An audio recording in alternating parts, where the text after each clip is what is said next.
तर मग माझ्यावरती जर माझ्या चारित्र्य हननाचा आणि माझ्यावरती बदनामीचा जर बदनाम करण्याचा तुमचा जर हा कुटील कारण डाव असेल तर मी सुद्धा गप्प बसणार नाही. आणि मग या ठिकाणी आपल्या सगळ्या पत्रकारांना देण्यात आलेलं आहे.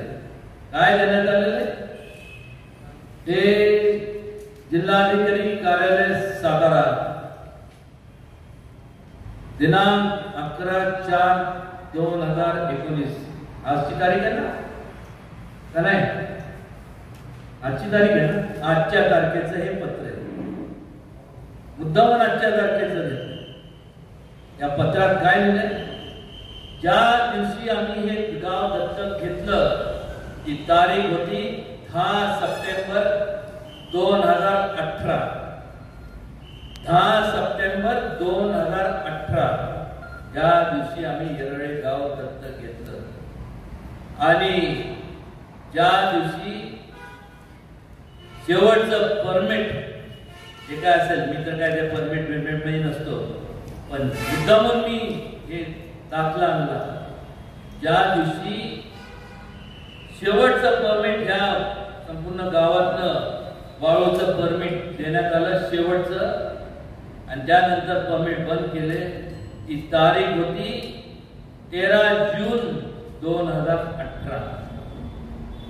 जून, जुलै, ऑगस्ट, सप्टेंबर जेव्हा वाळूचा उपसा चालू नव्हता त्यावेळेस तुम्ही माझ्यावरती बेताल वक्तव्य करताय, बिनबुडाचे आरोप करताय की मी वाळू. आम्हाला काय घेणं त्यांनी निकषाप्रमाणे ते गाव बसतो. आता बरेच अनेक गाव आहेत ज्या ठिकाणी वाळू आहे, त्या ठिकाणी नदी जाते. आता एवढ्या बारकाईत मी जात नाही की हे गाव घ्यायचं का ते गाव, पण मात्र वाटलं होतं की हे गाव आणि त्यांच्या माहितीसाठी, कारण की ते यात्री आहे ना, यात्रेकरूंना काय फारशी माहिती नसते आणि त्यांना मला या ठिकाणी आवर्जून सांगावं असं वाटतं. अहो माझे भले पैलवान दादा, एक लक्षात घ्या, या महाराष्ट्रात 48 खासदार आहे. 48 देशात 453 आहेत आणि ह्या एवढ्या सगळ्या खासदारांमधनं बाकी देशातल्या सोडून द्या, ह्या महाराष्ट्रातल्या पहिल्या टप्प्यात जे गाव आम्ही दत्तक घेतलं होतं त्या गावाचं नाव आहे आदर्श गाव कोंडवा.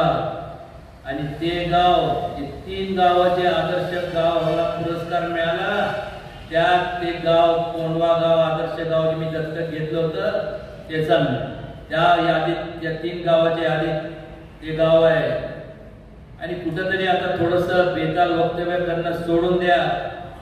प्रोसिजर माहीत आहे का नाही मला माहीत नाही, पण प्रत्येक गोष्टीला वेळ लागतो, काळ लागतो.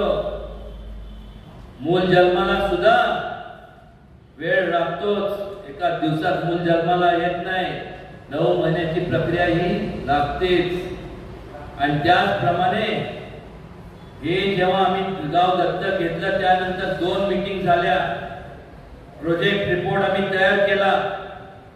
त्या संपूर्ण प्रोजेक्ट रिपोर्ट तयार झाल्यानंतर संपूर्ण अधिकाऱ्यांबरोबर चर्चा, विचार विनिमय झाला. ते सर्व विचार विनिमय करून आज ते संपूर्ण एस्टिमेट करण्याकरता पाठवलेले आहेत. त्या गावात काय पाहिजे, गाव कसं आदर्श करावं लागेल ते एस्टिमेट करण्याकरता, टेक्निकल सँक्शन करण्याकरता संबंधित जे डिपार्टमेंट आहे त्याकडे संपूर्ण कागदपत्र पाठवावे लागतात. ही सगळी प्रक्रिया आहे लोकशाहीत, एका दिवसात होत नाही. आणि तोपर्यंत जर हे कोड ऑफ कंडक्ट म्हणजे आचारसंहिता लागू झाली. आता हे काय माझ्या हातात नाही, पण एवढंच सांगतो की स्वप्न नगरीत राहू नका, कारण पुन्हा हे काम मीच पूर्ण करणार आहे. कारण की लोकांचा आशीर्वाद केव्हा मिळतो? भूल थापा मारल्यानंतर मिळत नाही, लोकांची सेवा केल्यानंतर लोकांचा अधिकार मिळतो. आणि हे येरळे गाव हे सुद्धा वाटेल त्या परिस्थितीत, हे माझं दुसरं जे गाव आहे ह्या माझ्या मतदारसंघातलं, हे सुद्धा आदर्श गाव म्हणून त्या गावाच्या यादीत आणणार हा शब्द या ठिकाणी मी देतो. एवढं तर एवढं, बाकी तर सोडून द्या. आता हे सगळे पर्सनल झाले. कधी तुम्ही त्याच्या पलीकडे जाऊन विचार केला म्हणजे देशाची इकॉनॉमी काय माहित आहे? कसली इकॉनॉमी? आपली agro based economy. Agro based economy असताना देशातले जवळपास इनडायरेक्टली सर्व हा देशाची अर्थव्यवस्था ही शेतीवर अवलंबून आहे, शेतकऱ्यांवरती अवलंबून आहे. शेतकऱ्यांना जोपर्यंत या 5 वर्षाच्या कालावधीमध्ये ज्या लोकांना संपूर्ण सत्ता दिली होती अशी तशी नाही, बहुमत दिलं होतं, काय करून नाही शकले असते. देशाला सक्षम करण्याची संधी, एक स्वर्ण संधी होती, पण नाही केलं. नाही केलं असतं तर आज देशाची आर्थिक व्यवस्था प्रबळ झाली असती. त्याच्यामुळं जॉब क्रिएशन झालं असतं. जॉब क्रिएशनमुळं इंटरलिंक्ड सगळं एक ग्रोथ वाढली असती, बिझनेस वाढला असता तर एक महासत्तेकडे वाटचाल झाली असती. पण ह्या 5 वर्षामध्ये झालं काय, केलं काय या लोकांनी? हे करायच्या ऐवजी बहुमत दिल्यानंतर हे करायच्या ऐवजी केलं काय तर स्वतःचे दलाल मोठे केले. त्यांना त्यांच्या वैयक्तिक संपत्तीत भर एवढी पडली की आज त्यांची पर्सनल जे ॲसेट्स किंवा संपत्ती आहे ही जर पाहिली आपण तर देशाची संपूर्ण जे काय वार्षिक बजेट आहे त्याच्यापेक्षा जास्त त्यांची संपत्ती आहे. आणि हे जर व्यवस्थित बहुमताच्या जोरावरती व्यवस्थित जर नियोजन झालं असतं तर काय एक वेगळं चित्र पाहायला मिळालं असतं.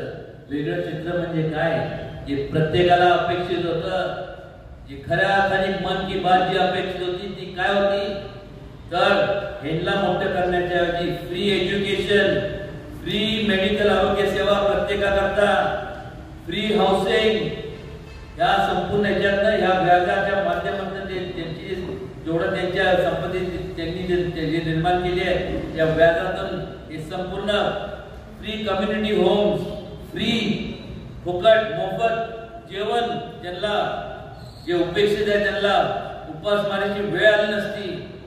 एकंदरीत संपूर्ण भारत देश हा सिक्युअर झाला असता, सुरक्षित झाला असता. पण असं केलं नाही. आणि असं केलं असतं तर पंचायत राज जी आहे, पंचायत राज जी गांधीजींची संकल्पना ही भक्कम झाली असती. ती भक्कम जर झाली असती तर जागतिक पातळीवरती लोकशाही ही भक्कम झाली असती. आणि जागतिक पातळीवरती लोकशाही भक्कम झाली असती तर हा देश आज महासत्ता असता. ज्या महासत्तेकडं इतर जगातल्या इतर देशांनी एक हेवा म्हणून पाहिलं असतं की देश असावा तर भारत देश असा, असं न करता संपूर्ण पाणी फिरवलं. हे देश संपूर्ण विकेंद्रीकरणाच्या माध्यमातून संपूर्ण देशोधडीला मिळवण्याचं काम केलं. परिवर्तन हे अटळ आहे आणि त्यामुळं सत्तांतर शिवाय गत्यंतर आहे आवर्जून सांगतो. आणि वाटतं त्या परिस्थितीत त्याशिवाय पुन्हा या देशात संपूर्ण लोकशाही प्रस्थापित होणार नाही हे आवर्जून या ठिकाणी सांगतो. आणि त्यामुळं वाटतं त्या परिस्थितीत हे करावं लागणार.